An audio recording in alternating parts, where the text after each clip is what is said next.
Muito boa noite a todos, sejam todos muito bem-vindos na casa, mais uma vez. Hoje é uma noite de estreia, né? O seu irmão Anderson, a palestra dele, preparou com tanto carinho, a gente vem acompanhando aí faz tempinho já que ele está com todo o cuidado do mundo preparando. Tenho certeza que vai ser uma ótima palestra. Vou dar dois recadinhos rapidinho, depois eu vou sortear os livrinhos nossos.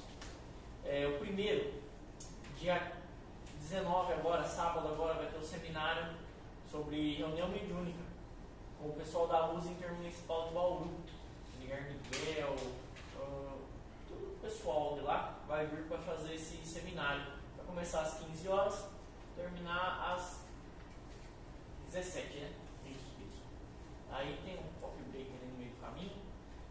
Quem for participar, quem quiser participar, é só falar comigo ou com o Edson, que a gente, só para a gente saber, ter uma noção mais ou menos de quantas pessoas, e deixar tudo prontinho, tudo certinho, né, pessoal? E dia 4 de dezembro, lá no 13º quarteirão, vai ter o evento de cartas psicografadas, as cartas consoladoras, lá que é o médium Newton Stuck, que vem com a equipe dele, fazer esse trabalho. Vai começar às 9 horas da manhã, tá? E vai até umas 5h30, 6 horas, então um trabalho um pouco extenso. Vai ter palestras durante todo o dia, vai ter feirinha lá para o pessoal alimentar, tudo. Só que quem for querer a carta, primeiro tem que chegar às 9 já para fazer entrevista, tudo certinho, e depois se quiser sair e voltar, aí fica a critério, tá bom? Só os livros, né? Então vamos lá. A entrada lá é franca. A entrada é franca, exatamente. Eles pedem, se possível, levar um quilo de alimento não perecível. Isso aí. Então, para os doentes do coronavírus. os alimentos que vai ser arrecadados vai ser todo doado lá por lá. Certo? O Zé Roberto comentou alguma coisa de arrecadação para a casinha da sopa, do Zé Roberto no mercado, sábado agora? Sim. Vocês vão estar no João Sérgio No Nações. no Nações. Vocês vão estar 8 até as 4, até as 3, uma coisa assim. arrecadando lá para casa, né? E nós também, né? Quem quiser passar lá, levar uma sacolinha, ou quiser trazer para cá, a gente caminha para lá. Que é posto da arrecadação permanente. O médium de transporte. É o médium de transporte nosso carrega. Então vamos lá. Anderson, de 1 a 23, por favor. 14. 14. Quem está com o número 14? No cantinho da folha.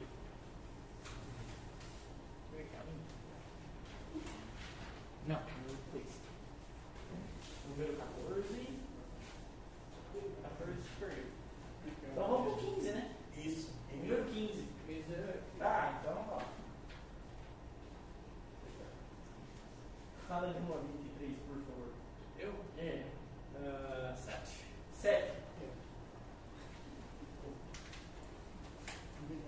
Fala de 1 a 23, por favor. 12. Número 12. Nossa, eu não li. Então, acho que eu falo número 6. Algum quase não tem, viu? Não tinha. Certo? Vamos lá, os recados. Anderson, você já é de casa, né? A casa é sua. Obrigado. Mais sua. É mais sua hoje. Demais. Viu, pode ficar tranquilo o horário, que eu já avisei o pessoal meia-noite. Então, sabe o que eu estava notando aí? Que eu não vi ninguém com aquela almofadinha aqui. Então, esquecemos de avisar o pessoal Vai ouvir. até uma meia-noite? Nós temos Dentro de suas firmes? Tá bom. É uma honra tentar passar um pouquinho do que eu conheço para todos vocês. E o tema que eu escolhi foi da parábola da ovelha perdida. Eu tirei do Novo Testamento pela tradução do Emmanuel, do Haroldo Dutra Dias, lá em Lucas 15, de 1 a 7. Então vamos ler a parábola. Estavam se aproximando dele todos os publicanos e pecadores para ouvir. Os fariseus e os escribas murmuravam, dizendo: Este acolhe pecadores e come com eles. Contou-lhe uma parábola, dizendo: qual homem dentre vós possui 100 ovelhas e, perdendo uma delas, não deixa as 99 no deserto e sai em busca da perdida até encontrá-la? Encontrando-a, alegre, a coloca sobre os seus ombros e, após, dirige-se para a sua casa. Convoca os amigos e vizinhos, dizendo-lhes: alegrai-vos comigo, porque encontrei minha ovelha perdida. E eu vos digo que, desse modo, haverá mais alegria no céu por um pecador que se arrepende do que por 99 justos que não tem necessidade de arrependimento. A parábola vem para pegar bastante, né? Para me passar para vocês o que eu trouxe, eu quero dar o foco nessa, para vocês compreenderem a minha visão dentro dela, essa primeira parte, do 15 ao 3. Estavam se aproximando dele todos os publicanos e pecadores. Os fariseus ou escribas murmuravam dizendo: este acolhe pecadores e come com eles. Aqui eu entendo, pessoal, que quem estava se aproximando deles eram os publicanos e os pecadores. Estavam chegando até ele, né? Até Jesus, que já estavam falando com o povo. E quem estava ouvindo dentro desse povo, eu entendo aqui que é os publicanos e os escribas. E como os publicanos e os escribas? Os publicanos e os escribas, eu me confundi aqui. Os publicanos e os escribas eram os que estavam ouvindo ou falar quando se aproximaram os pecadores. Foi aí que eles comentaram e falaram, vamos dizer, mal, fofocando dos pecadores, né? E falou que comem com ele. Daí foi quando Jesus disse a sua palavra, contou-se uma história. Olha lá. Vamos dizer então, passar rapidamente aqui, o que era fariseus. Os fariseus são os doutores da lei daquele tempo. Ali eles eram considerados pelo povo como os maiores da lei, os que mais tinham entendimento. Rapidamente eu vou dizer aqui que eles seguiam duas leis, a lei escrita e a lei oral. O que seriam essas duas leis, escrita e oral? A escrita seria os 10 mandamentos, psicografia de Moisés, todo mundo sabe, né? A lei oral foi toda aquela adição que ele fez para conter o povo na época. Seria, vamos dizer, a nossa lei hoje, que vai mudando conforme a evolução do homem, conforme as necessidades do homem. Essa é a lei. E provavelmente, nós podemos notar que tanto naquela época como nessa, a gente sempre damos um jeitinho para dar uma mudadinha nessa lei, né? Tá a nosso favor. Os escribas. Quem eram os escribas? Também muito conhecedor da lei. Inclusive aí, eu arrisco dizer que eles tinham mais conhecimento até que os fariseus. Porque eles tinham que saber várias línguas para reportar aos seus mestres. Então, se ele podia estar em qualquer parte e tinha que traduzir o que é falado, o que estava contra a lei, o que não estava atuando nas escrituras, e passar para o seu âmbito, né, para o seu mestre, para quem ele servia, para ver se estava certo e pedir a correção ou deixar entrar. Então, eles se achavam os maiores. E nem sempre eles eram muito justos, né? Sempre procuravam as coisas mais para eles, né? Muito materialista, querendo muitas coisas para si mesmo. O que se aproximava? Os publicanos. Quem era publicano? Publicano era os judeus que cobravam impostos do seu próprio povo, considerado pelo seu povo como traidores. Porque como você pode, um irmão de sangue, que eles dizem, né? Vir cobrar dinheiro nosso para passar para Roma.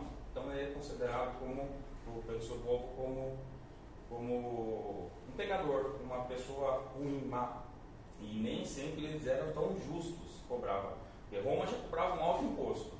Eles iam, a sua maioria cobrava um pouco mais para eles. Não eram todos que eram muito justos com os impostos de Roma. Pecadores. E também se aproximavam de Jesus. Quem eram os pecadores?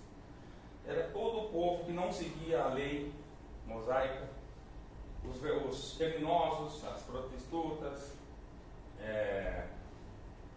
os doentes, todas essas pessoas eram tipo a escória, considerados junto com os publicanos os pecadores.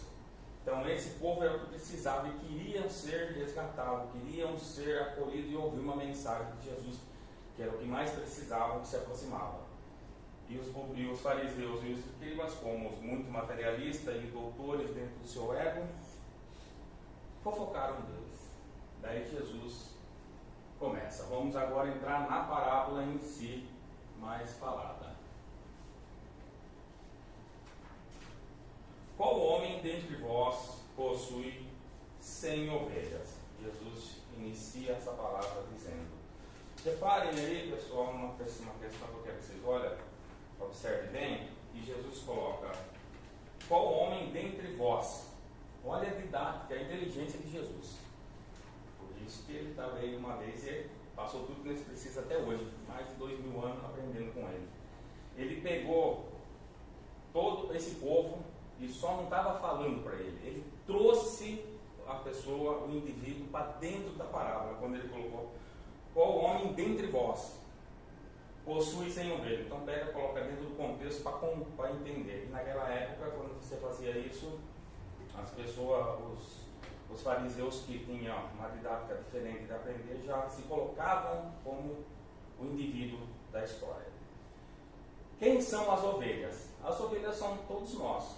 Então todos nós, todos os encarnados e desencarnados do planeta. São todos ovelhas, ovelhas de Deus.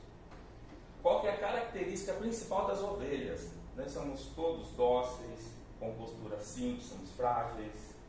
Nós temos o hábito de doar incessantemente, aprender sempre e sempre estar em sintonia com o seu pastor.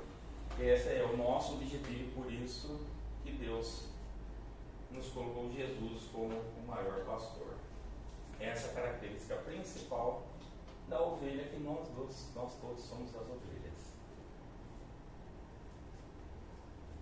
Ah lá, Jesus iniciando a parábola para todos, seguindo na parábola e perdendo uma delas.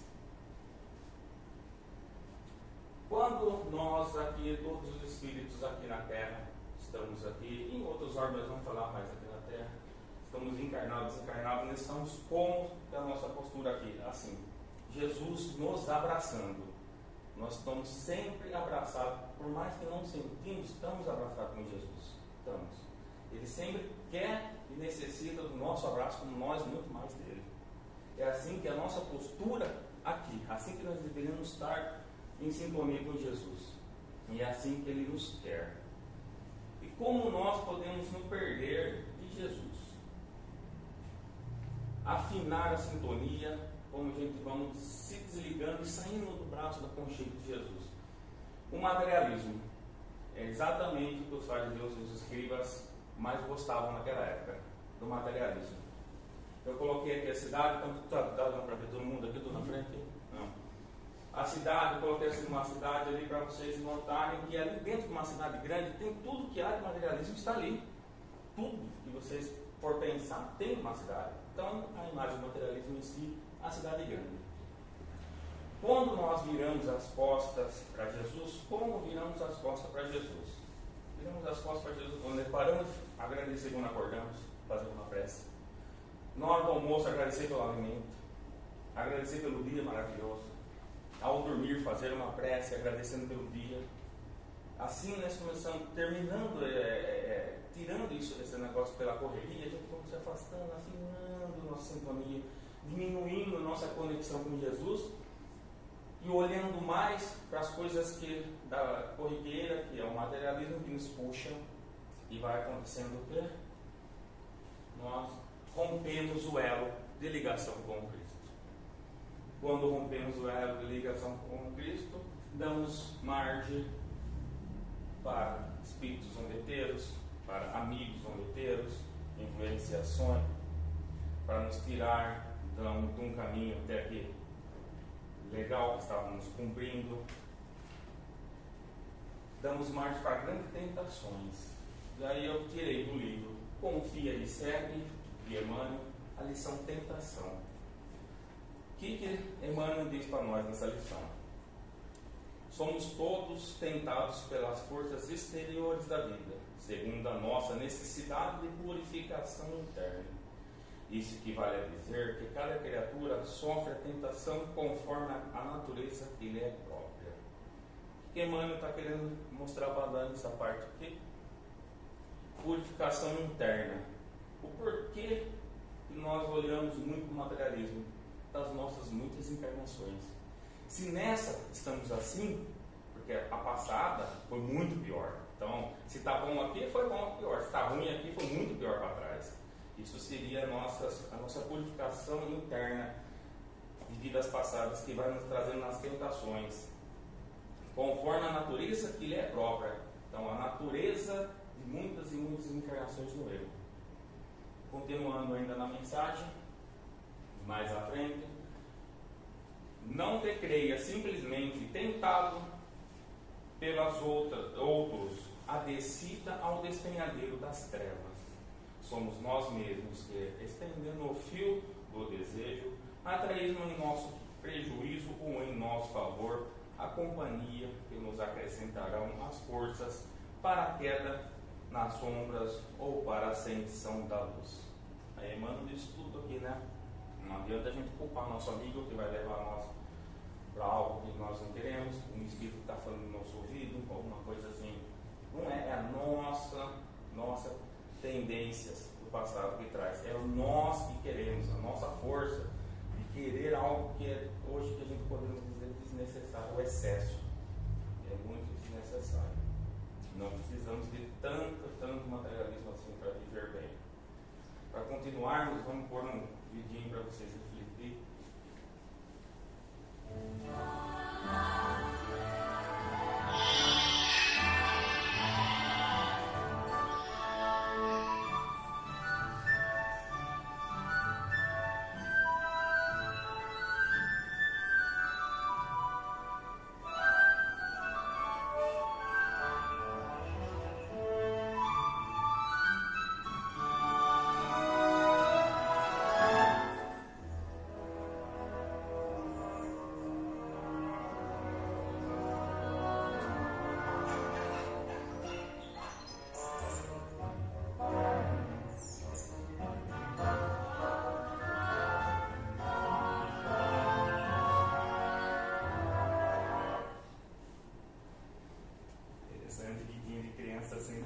Reflexão, né? Eu adoro. Vocês repararam que quando começou, a borboletinha vinha vindo e o pastor estava de olho, né? Olhando. O que é esse pastor olhando? Isso aí é o nosso guia. É a espiritualidade boa nos observando sempre olhando para nós. Sempre vendo o que nós estamos fazendo. O que é a borboletinha que nós falamos? As nossas tentações, nossos amigos, as tendências passadas, tudo isso daí que vai trazendo. Daí eu falo para vocês, bom, se é tão fácil assim, então por que quando eu estou saindo da conexão de Jesus, ele não me traz de volta? E o livre-arbítrio? Nós temos o livre-arbítrio, por isso que vai deixar a tentação vir para nos testar, nos fortalecer, né? O que acontece quando nós vamos saindo ouvindo as más tendências, ouvindo nossos amigos ou uma inspiração negativa? Puxando do subconsciente, provavelmente vai nos trazer para algum desses pontos dentro do materialismo, nós vamos achar interessante. Se nós não estivermos mergulhados dentro do negativo ainda, dentro da criminalidade, dentro da droga, dentro de algo já pesado, que aí é meio um pouco mais difícil esse acesso, que já aconteceu, mas não houve a percepção. O que acontece quando iniciamos essa caminhada errada? Vem o pastorzinho de novo e para a ovelha. Quem é esse pastorzinho agora que para a ovelha e dá um conselho? É as leis universais de Deus. São o que está gravado na nossa consciência. Nós somos seres divinos. Fomos criados de amor. Então, toda vez que nós vamos fazer algo de errado, o primeiro estalo que dá na mente conflita com isso, porque somos todos bondade. Se estamos no erro, é por vontade nossa, não de Deus. Então, vai sempre haver, naquele primeiro momento, uma reflexão. Para que tem algo errado. É aí que entra vigiar e orar, que Jesus ensinou a Pedro. Vigie primeiro, depois ore. Porque na vigiar, a nossa atitude, o que vai nos fazer bem, o que vai nos fazer mal, vai nos dar força na hora de orar, aproximação dos nossos guias, das pessoas boas, direcionadas para nós, para conseguirmos sair dessa má tendência, dessas tentações que nos levam para perda. Vamos lá. Vamos colocar assim o nosso dia a dia dentro do caminho, porque a ovelhinha não ouviu, né? Não ouviu a nossa consciência pedindo para não ir. Então nós fomos para lá. Daí eu coloquei essa imagem aí da mulher com bastante braço aí, simbolizando vários trabalhos, né? Então todos trabalham. Para que nós trabalhamos bastante hoje dentro de um período de 8 horas normal? Na primeira lá, para termos uma renda e termos uma família, e aos finais de semana curtir com a nossa família, ter um prazer com a família, ter uma alegria em estar com a família, gostar de se divertir, trazer a união familiar. E às vezes até com um amigo alguma coisa. Então aí nós estamos trabalhando no cotidiano normal e construindo isso. Nós procuramos muito mais elevar o nosso ego e mostrar nossas vontades, ter muito de necessidades. Pensamos em quê? Para fazer isso nós precisamos de um carro e levar a família para passear, todos os lugares com carro. Porém, quando a gente está procurando o excesso de dinheiro, nós não queremos um carro, nós queremos o carro.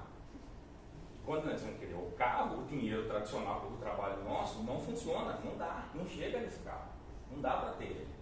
O que nós vamos fazer de primeiro? Trabalhar um pouco mais, ou aumentar um pouco a hora de serviço, ou trabalhar ao sábado. Tá? Consegui o carro, trabalhando um pouco mais, vou ter mais cansaço físico, vou me divertir com a família, mas menos, mas vou estar lá com a família, visitando a família com o carro. Próximo passo, quando você tem a família e o carro, uma casa dos sonhos. Só que a casa dos sonhos é a casa dos sonhos. Ali eu coloquei com a praia, não precisa ser na praia, né? É demais também, é um pouco mais que a casa dos sonhos, mas é para trazer. Já quer ser sonho? Já quer ser sonho, eu sou da praia, né? É o melhor dos sonhos. Então, em uma piscina dessa, pode ter umas 50 pessoas nadando ao mesmo tempo. Mas se você não quer a nossa casa simples, modesta, bem arrumada, porque você tem um carro de 200 mil, você vai ter uma casa de 200 mil, não dá certo. Se o carro vale mesmo tanto da casa, não dá. Então, vocês vão fazer o quê? Trabalhar um pouco mais para ter uma casa de 1 milhão. O carro ficar abaixo da casa, a casa acima, pior que todo mundo vê, a sua casa fica tudo com tempo. Aí eles vão tirando mais ainda tempo da família, mergulhando mais. Olha a influência espiritual, a influência dos amigos que querem a sua queda, fazendo você focar na matéria para diminuir o que realmente importa para Deus. A alegria familiar, a alegria com os amigos. Enfim, tendo isso, o que nós vamos querer? Viajar. Quem quer ir para a Praia Grande? Todo mundo, mas você tem uma casa de 200 mil, um carro de 200, uma casa de 1 milhão, você não vai para a Praia Grande, você quer ir para Paris, você quer ir para o Caribe. Tá? Mas hoje tem excursões que você pagando por mês fica barato. Até concordo, não fica tão caro. Mas aí você está lá. Você não vai para ficar um final de semana, vai ficar uma semana no mínimo. E essa é uma semana aí que vai trazer muitos gastos, aí vai ficar caro, né? O que acontece? Já a sua carga horária já não dá mais, porque você já está trabalhando mais de 8 horas, trabalhando no sábado, provavelmente negociando serviço no domingo, e não está dando, é muito gasto. O que você vai começar a fazer? Em vez de você ver o seu amigo do trabalho fazendo algo errado e lá, tá errado, vou te ajudar, faz certo. Não, você vai para o seu superior e fala, ele errou. Você ganhar o cargo dele ou se crescer mais na empresa. Ou vai passar uma rasteira nele, passar informação de uma empresa para outra para receber bônus dos de fora, não da sua empresa. Você começa a ganhar, você começa a cair no erro, começa a entrar, mergulhar dentro de um caminho meio difícil de volta, né? Então, o que acontece? Você se perde. Ah, eu me perdi, mas agora tem dinheiro para viajar. Agora, você tendo tudo isso, eu duvido que você vai para Paris, porque você vai ter medo de roubar sua casa. Eu duvido que você vai sair do seu carro para ir no churrasco com um amigo, porque você vai ter medo de riscar seu carro. Você não vai levar a sua família no parque, porque você tem medo de alguém bater no retrovisor e ninguém vai ter dinheiro para pagar. Aí você não quer gastar, porque você já virou materialista. Você não quer mais tirar o dinheiro do bolso. Então, você não vai sair mais com a família, a sua família vai ficar presa, você vai perdendo os laços com a sua família, divórcios, filhos rebeldes, é assim que vai acontecendo. Acontecendo isso, o que você vai acontecer? Nós vamos começar a correr atrás de remédios para sair dessa. O primeiro passo é a cada negociação você fumar. Para distrair, cada início de negociação você vou dar um fumo para mim ficar mais calmo, vou dar um trago, daí eu vou conversar. Final do dia ou um tempo do dia eu vou tomar um uísque, uma cerveja para relaxar, porque eu trabalhei muito, estou relaxando. Só que essa carga de trabalho é tão grande que tanto um pouco de cigarro, um pouco de cerveja não dá. Você vai ter que se alcoolizar. Mesmo assim não vai conseguir dormir, vai entrar em remédios para dormir, remédios injetáveis e muitas vezes drogas. Para ter aquele momento de felicidade, aquele gozo que você teria com a família, você vai procurar em drogas. E aí você vai se perder muito mais. Então é bom ter coisas, é ótimo ter coisas. É muito bom, mas nós temos a obrigação de conquistar uma casa, um carro, ter alegria com a família, mas tomar cuidado e vigiar o que está acontecendo no seu círculo de influência nessa conquista. Mas tem pessoas que conseguem ter, muitas pessoas ricas que conseguem ter isso. Conseguem, não é muitas, são muito poucos que conseguem ter. Esses muitos que têm e mostram isso, eles estão dentro desse medicamento. Porque eles não têm, você vai perguntar para muitos que morreram, aquele da Apple lá, como é o nome dele? Steve Jobs. Ele falou que ele tinha muito, mas não tinha nada. Ele não tinha aquela felicidade mais. De tanto dinheiro que tinha, ele não tinha nada. Por isso que eles doavam, mesmo assim não preenchia mais. Vamos ver aqui, Emmanuel tem a dizer para nós aqui. Olha lá, no livro Pão Nosso, na mensagem 16, ele diz: o homem obedece a toda hora.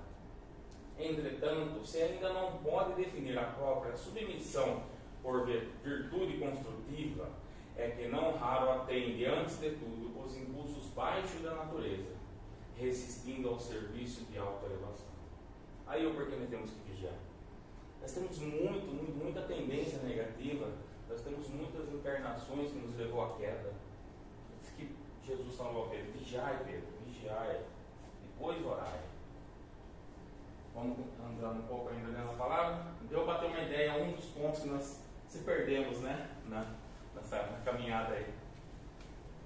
Seguindo lá, não deixe as 99 no deserto. Uma se perdeu. Jesus é o pastor e vai atrás dela. E as outras 99? Por que ele deixou no deserto? As outras 99, nós podemos dizer que elas são de ovelhas, vou arriscar como nós aqui, que estamos procurando nos espiritualizar, procurando ser melhor. Não somos melhor, nós estamos procurando ser melhor, procurando estar no caminho, estar na evolução, seguir nossa senda evolutiva. Estamos procurando. Então, o que é o deserto? Coloquei no deserto com um pouquinho lá para simbolizar nós dentro do deserto. O deserto é a solidão, o deserto é o silêncio. Eu estou para arriscar para dizer para vocês que hoje em dia ficar em silêncio é muito difícil. Hoje, a gente entrar dentro de nós, sentir o nosso silêncio interior, é algo que assusta. Eu vou dar um exemplo antes de comentar um pouco aqui. No espelho. Quem consegue, depois de se arrumar, as mulheres passam batom, se arrumar, os homens pentear o cabelo, o pessoal jogar uma linha, acabou de se arrumar, fica 5 minutos olhando para o espelho, para você. Alguém consegue? Eu não consigo. Acho que ninguém consegue. fica 5 minutos se olhando no espelho. Perturba. O que eu estou fazendo aqui olhando para mim? Que perca de tempo. É desnecessário, vai embora. Você não consegue. Você não consegue. E o que seria o deserto? É nós dentro de nós, é nós dentro da nossa consciência. Por isso que hoje perturba. O que o silêncio vai trazer para nós? Uma sensação de solidão interna. Vai trazer à tona todas as vozes internas, muitas memórias, muito desejo que vai bem rapidamente, conquistas positivas e negativas. Entre elas, tristezas, dores e dúvidas. Por esse motivo, que o deserto é um lugar muito íntimo, é um lugar de muito medo de ficar. Temos medo de enfrentar os nossos erros, as nossas tendências. Ele também traz o deserto uma coisa muito interessante, uma força que vai trazendo, uma força bem misteriosa, que vai trazendo de nós, se você tiver a coragem de ficar em meditação, de orar, e pegar um minutinho antes de dormir, para dentro de si, refletindo como na mensagem, na pergunta 912, né? Do Santo Agostinho. Santo Agostinho 1919. 1919, isso. Ali ele coloca, ele estava no deserto dele procurando as coisas boas e as coisas ruins que ele fez para consertar. O deserto mais ou menos isso.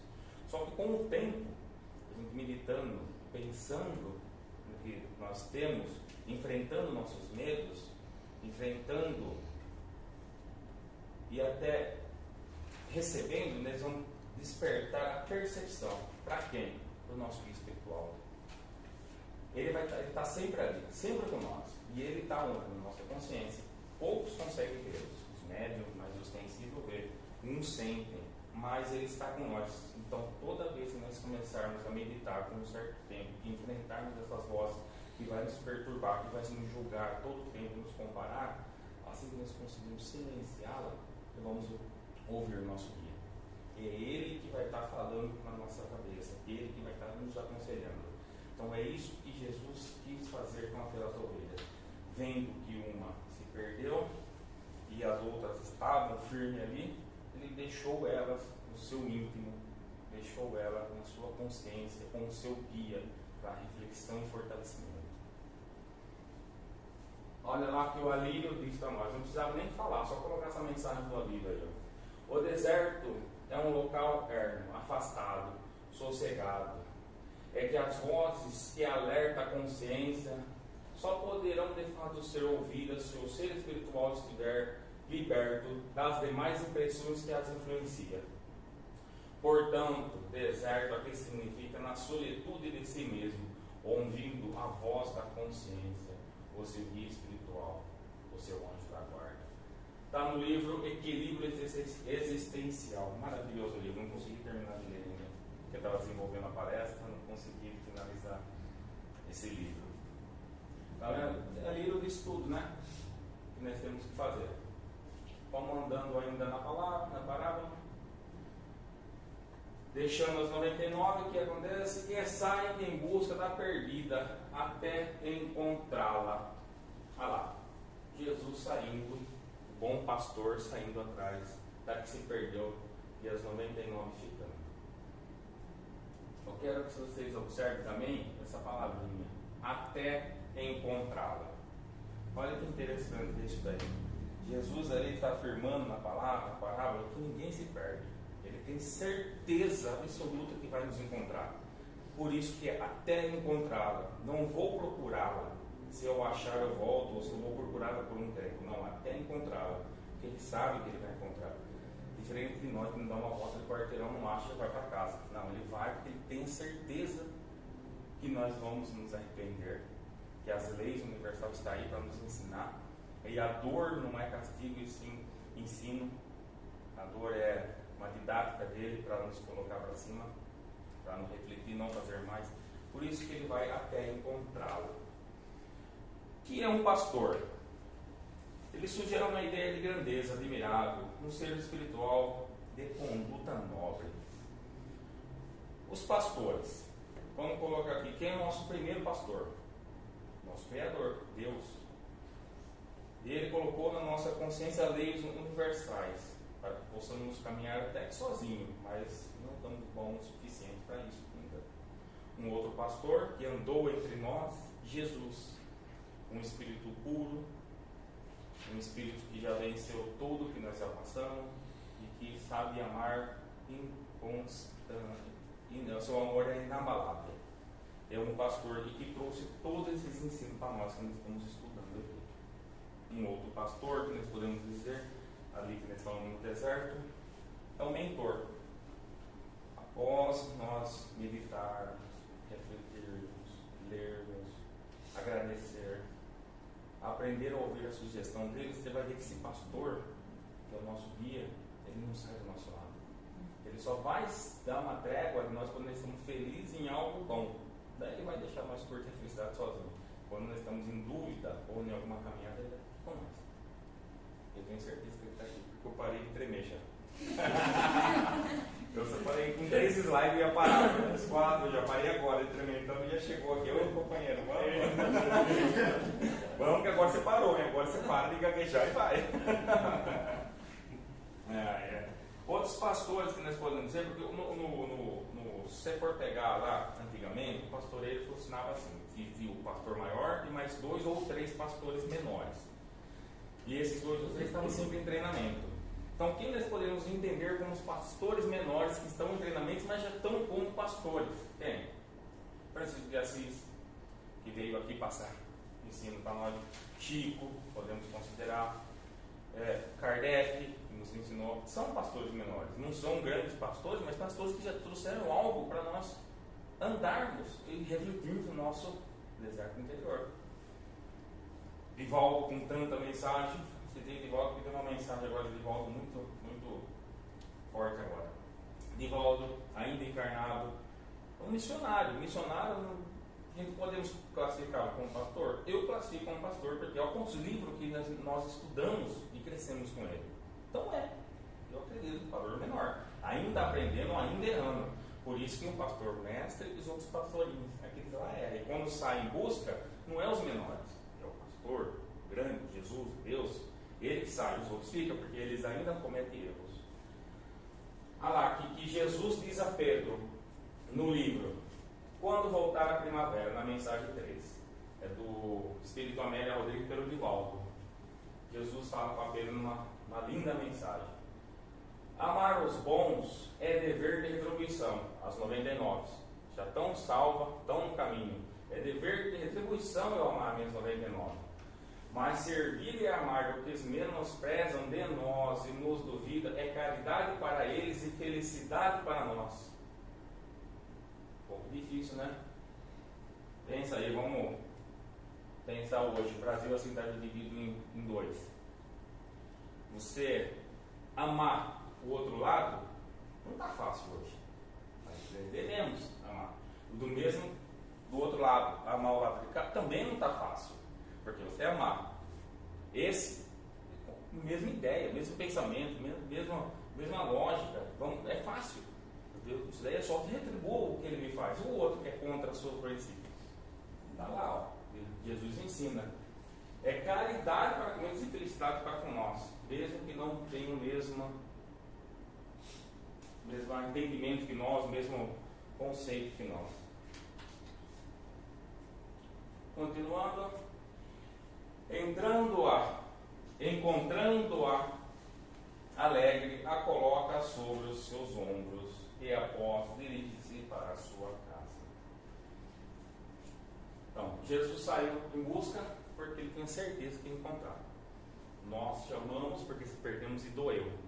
O sofrimento veio. Coloquei essa imagem aqui que era muito linda. Olha Jesus sorrindo para nós. Nós ali perdidos, sozinhos, ele nos acolhe e sorri para nós, porque ele encontrou e coloca no seu ombro, ainda sorrindo. É muito lindo essas duas. Para quem estudou e leu várias coisas, ele dá até vontade de chorar. É muito lindo essa mensagem. Ainda mais. Normalmente, quando um familiar, um amigo, um parente se perde, nós saímos atrás, demoramos, mas encontramos. Onde encontramos, nós até acolhemos ele. Mas não colocamos no ombro. nós temos muita inferioridade ainda. O que eles vão fazer? Eles vão acolher, pegar, resgatar, vamos fazer andar para sentir a dor e vamos depois jogar na cara o que ele fez para ensinar que uma atividade está muito errada. Eu não sei expressar, mas na psicologia isso aí não funciona muito bem. É acolher, né? Não funciona muito bem jogar o erro assim de uma vez, né? Não, né? Não funciona. Então, nós fazemos isso. A maioria, quem não tem conhecimento, faz isso. Pega e fica apontando o erro.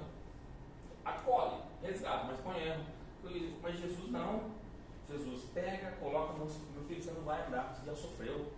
Vem aqui, eu vou te carregar, vou te levar. Chega de errar, vamos acertar agora. Vou te ensinar como não acertar. Não é errado. Não é errado. Não é errado, porque senão não acertando, vão ficar lá atrás, né? Olha lá. E dirige para a sua casa. Eu coloquei mais essa mensaginha daí que ali no computador dá para ver que ele ainda está sorrindo bastante, com ela no colo, no celular, junto com todos. Eu peguei aqui para a gente entender um pouco isso daí, a gente focar nessa alegria de Jesus. Daí, na questão 1007 do Livro dos Espíritos, São Luís responde a Kardec. Kardec pergunta: haverá espíritos que nunca se arrependem? Há espíritos de arrependimento muito tardio. Pretender-se, porém, que nunca se melhore, seria negar a lei do progresso, como alguém que dissesse que a criança não pode tornar-se adulto. Olha a alegria, porque ele sabe, diferente de nós, que nós vamos crescer, que nós vamos evoluir dentro do erro, nós vamos aprender com ele para não errar mais. Ainda na 1009, Kardec insiste perguntando: assim, as penas impostas jamais o são para toda a eternidade? Muitos de nós acham que quando alguém se perde, né? Se está na droga, está no álcool ou está no crime, não tem como voltar mais, que é para a eternidade. Isso que daí só dando cabo e mesmo do lado de lá não vai voltar. Quem trabalha com mesa mediúnica sabe que tem como trazer de volta porque eles se arrependem. Aqui está a explicação. E mesmo encarnado, com bom direcionamento, com bons estudos, eles também retornam. Daí, Santo Agostinho responde para Kardec: pobre ovelhas desgarrada, aprender a ver, aproximar-se de vós o bom pastor, de longe de vos banir para todo sempre de sua presença, vem pessoalmente ao vosso encontro, para vos conduzir ao aprisco. Filhos pródigos, deixai o vosso voluntário exílio, caminhai vossos passos para a morada paterna.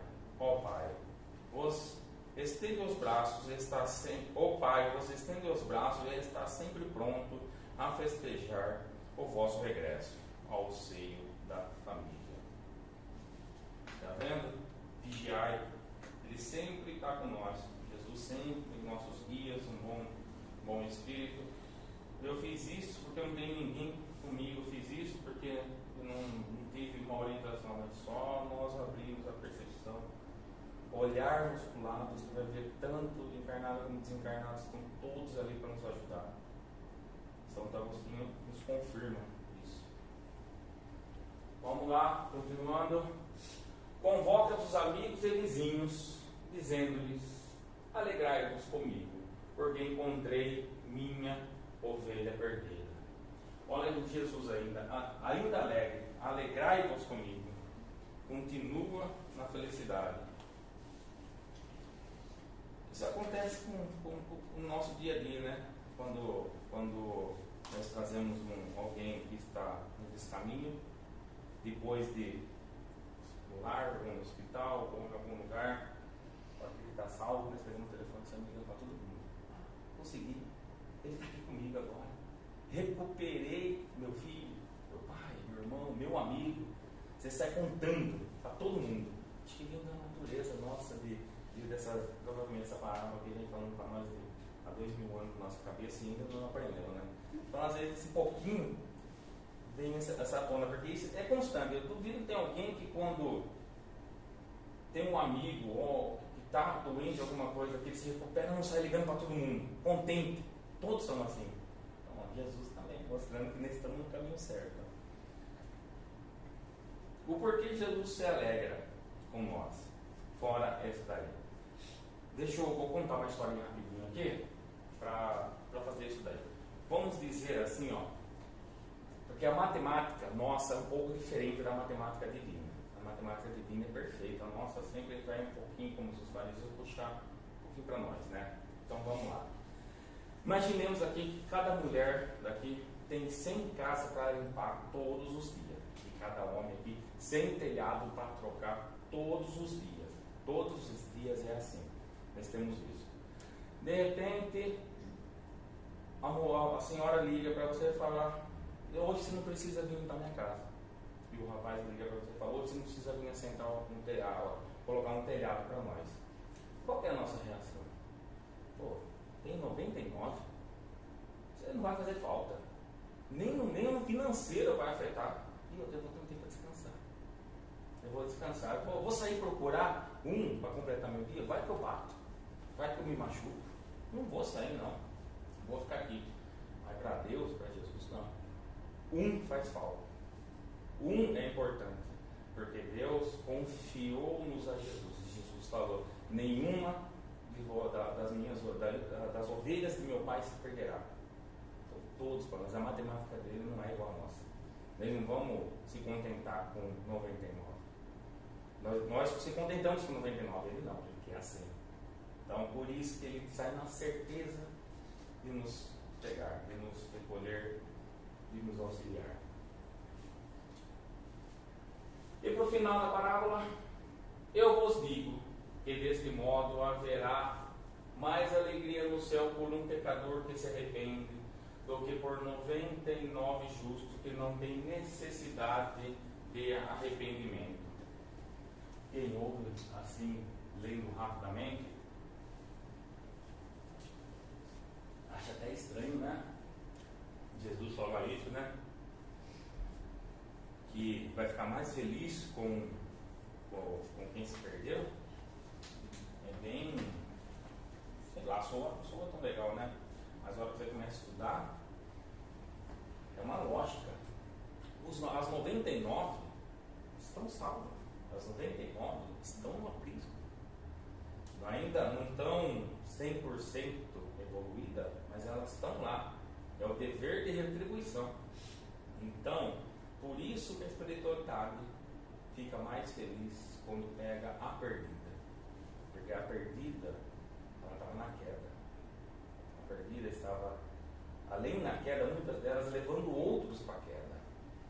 Então, aí é a alegria de trazê-la de volta, reensinar em encarnações ou na vida atual, ensinar tudo de novo e trazendo a felicidade de encontrar na matemática, como acabamos de falar, encontrar a perdida é muito maior, porque aquelas já estão salvas, né? Quem está salvo a gente está tão contente, mas quem se perdeu fica muito mais feliz. Dentro disso eu trouxe uma mensagem de Miramês, lá da filosofia, lá no livro 19 e 20. O arrependimento no estado carnal é oportunidade que a alma está tendo para reformar sua vida. Esse ensejo, no tocante ao porvir, é de grande validade espiritual. Quando a alma o aproveita e se esforça para melhorar no silêncio da sua atividade secreta. O pensamento é o meio de começar. Mesmo estando endividado ante as leis naturais, o nosso dever é começar. A felicidade dele, mesmo estando endividado, essa endividado aqui não é que nós vamos ter que pagar, você vai ter que fazer isso porque você fez muito erro, você tem que fazer isso. Não é assim que funciona com Deus, com Jesus. Nós resgatados, aprendendo, refletindo o nosso erro, depois de um pouco mais estáveis espiritualmente lá na reticidade, não é mais lá que isso acontece, né? Aqui alguns casos, mas é mais lá. Nós pedimos para reparar.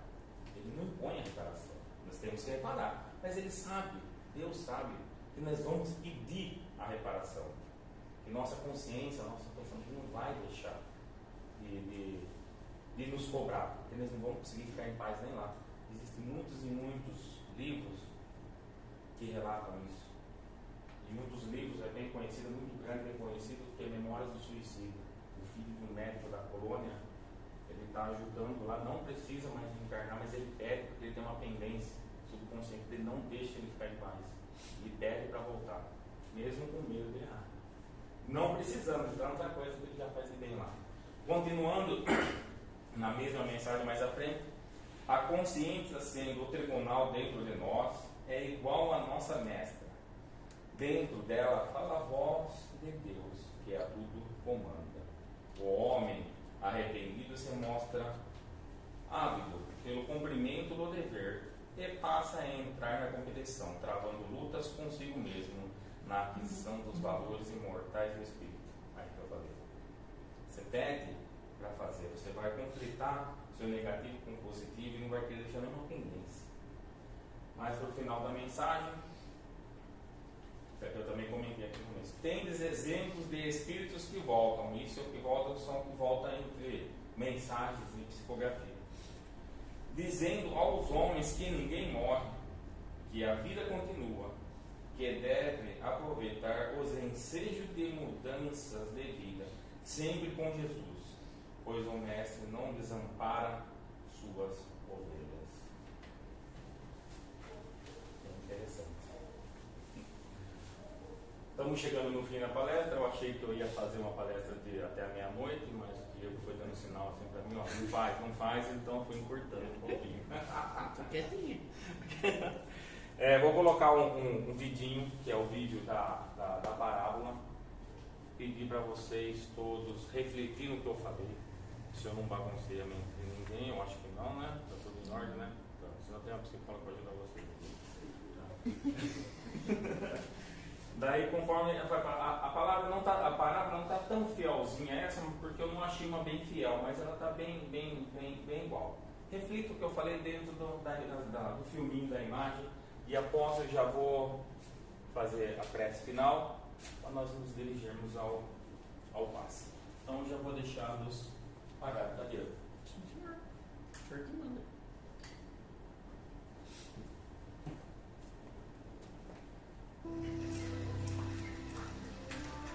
Esse recebe pecadores e come com eles.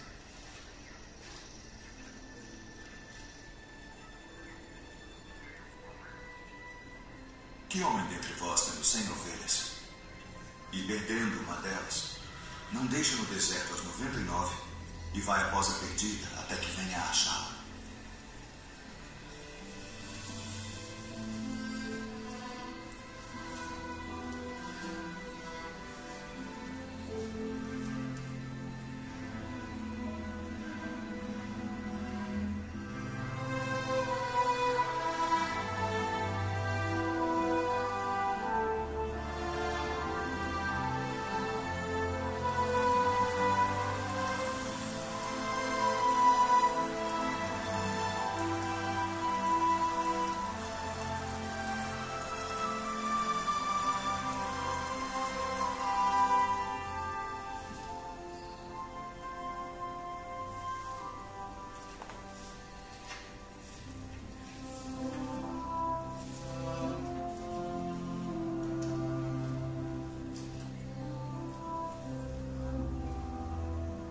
E achando-a,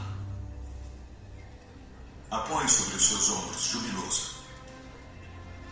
E chegando a casa, convoca os amigos e vizinhos, dizendo-lhes: alegrai-vos comigo, porque já achei a minha ovelha perdida. Digo-vos que assim haverá alegria no céu por um pecador que se arrepende, mais do que por 99 justos que não necessitam de arrependimento.